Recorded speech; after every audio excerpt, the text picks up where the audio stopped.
Алғыс айту күніне орай бүгін белсенді жастар қан тапсырды. Ертеңгі күннің батыры бол акциясы аясында ұйымдастырылған шараға 20-ға жуық ерікті қатысты. Мамандар донор болу адам өмірін 5 және 7 жылға ұзартады дейді. Ал жастар өзгенің саулығына да сеп болар қан тапсыруды игі істеп санайды. Шеризат Бердібекқызы баяндасын. Ертеңгі күннің батыры бол атты акция ұйымдастырылды. Алғыс айту күніне орай.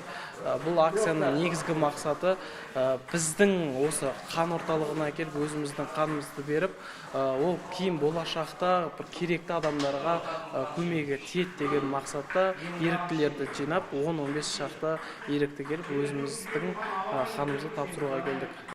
Жетекшінің сөзінше, алдағы уақытта бұндай игі жобалардың санын арттыру мақсатында бірнеше жоспарлар құрылыпты. Ал орталықтың дәрігері қан тапсырып донор болып жүрген жомарт жандардың саны күннен күнге артып келе жатқандығын жеткізді. Бізде қан орталығына бір жылдың ішіне 14-15 мыңның көлемінде жандай донорлыққа, қан тапсыруға ниет білдіріп адам келеді. Оның ішінде өздеріңіз білесіздер, медициналық отвод деп атамыз, сол бойынша жандай зерттеу жүргізіп, анализдарын қарап, осы обследование етеді, дәрігердің қарауымен жандай шектеу шараларын қойғанның өзінде 10-11 мың адам қан тапсырып атады бір жылдың ішінде. Донор болу қан қысымын, сондай-ақ жүрек пен қан тамыры ауруларының қатер қаупін төмендетеді. Және бір рет қан тапсырған донор 3 адамның өмірін құтқарады екен. Ал мұндағы белсенділер бұндай игі бастама арқылы өзге жандарға көмектескендеріне қуанышты. Мен бірінші рет тапсырып отырмын. Бүгін алғыс айту күніне орай.